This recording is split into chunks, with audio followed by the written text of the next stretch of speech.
What is going on, everybody? Welcome to the very first episode of the Footless Fury podcast. My name is Stetson Bardfield, and today I'm going to be answering all the questions that you guys sent me via Instagram, so let's get to it. Yeah, here we go. The very first question that I have here is, what was one of the hardest experiences that you have been through as a person? And for me, that immediately takes me back to the very first time I ever walked on a pair of prosthetics. It was a very scary time for me because at that point, I had never walked other than on my knees. So I had no clue what it was going to feel like, and no clue what movements I needed to do to walk properly and safely. But the doctors were kind enough to start me on what we called stubbies. And what the stubbies are a hard shell that goes around my stumps to get me used to the feeling of wearing a pair of prosthetics. After that, they moved me up to a metal rod out of the bottom of the stubbies with a foot on the bottom of it, so that I can slowly but surely get used to the feeling of heel to toe movements. And then finally, after that moment, it was finally time to walk with my first ever pair of knees. It was an absolutely daunting time for me, but I was so excited because at the time I just wanted to walk like everybody else, and I wanted everybody else to see me as normal. So I put on my very first pair of legs. I stood up, got my footing, no pun intended, and went to take my very first couple of steps and fell almost immediately. So it took a lot of practice. It was several hours before I was able to semi-walk, and then several more weeks before I was ever able to walk freely on my own. And these legs were nothing compared to what I have today. The legs that I have today are incredibly high-tech.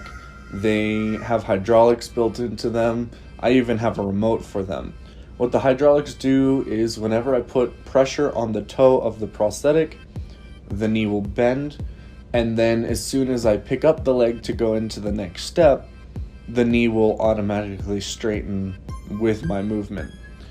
So they really help me walk now, and the prosthetics that I had back then were such a scary thing, and looking back on it, I am so thankful to have the prosthetics that I have today.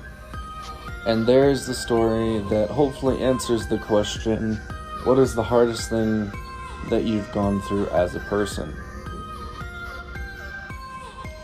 And now moving on to the next question, which is, how long have you been training for the Paralympics and what keeps you motivated? To answer the first half of this question, I've been training for about 6 years now, roughly, and it's been a very long journey. I've traveled to about 5 or 6 countries, if I remember correctly, and it's been a bit of a bumpy ride at times. I ended up winning a gold medal in Lima, Peru at the Pan American Games, which was an absolutely incredible experience. And now to answer the second half of the question, which was, what has kept you motivated? There's not just one thing I would say that has kept me motivated. I would say the top 3 biggest things would be my family, who has been there for me emotionally, helped me out physically anytime I need it. There's been my friends and teammates who have held me accountable for everything I'm doing outside of training and inside of training to make sure that I'm always working towards something better. And there's been my absolutely amazing fiancée, who, since we have met, she has been there for me through thick and thin, and I cannot thank her enough. She has been absolutely incredible. I would also say that another big thing that has kept me motivated is trying to prove people wrong. Since I was born, I was told that I wouldn't be able to do nearly anything, that I wouldn't be able to brush my own teeth, feed myself, play ball, throw a frisbee, anything like that.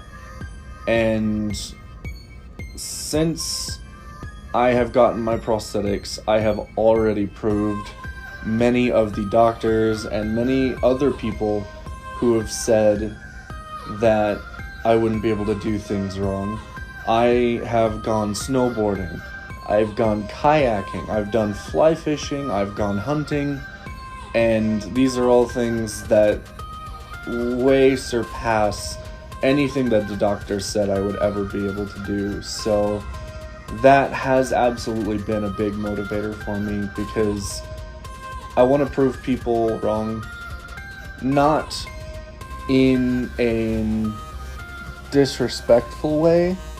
I more want to prove people wrong to show everyone that, we can do stuff. We can do a whole lot more than a lot of the doctors say. There are a lot of people, and including AMCers, that don't know how much they can actually do. And that's something that I really want to work on and kind of set a goal of, is be able to motivate some AMCers to try some new things. Because none of the things that I have done, whether it's kayaking, fly fishing, snowboarding, has ever been like a normal person.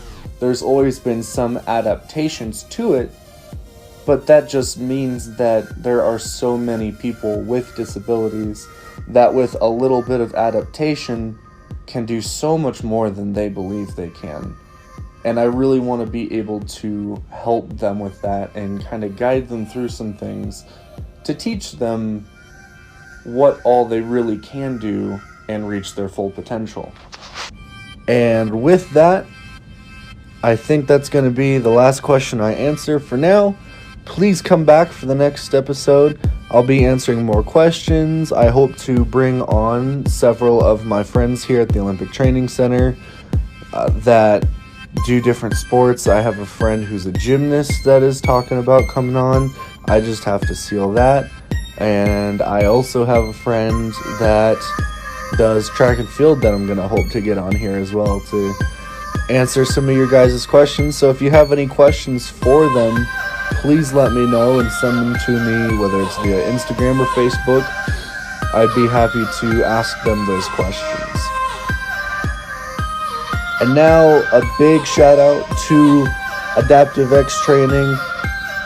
Everyone over there are absolutely incredible. If you need a personal trainer, they are the ones to reach out to, especially if you're trying to get back into the swing of things. Since all of this has started happening, you definitely need to reach out to them. They should be your go-to. And I'm sure, as you guys know, I am an ambassador for the Beard Struggle. So if you need beard oils, beard balms, beard wash and conditioner, go to my Instagram, StetsonBardfield_2020, and you can find my discount code and get 15% off with every purchase you make in the future. Have a good one.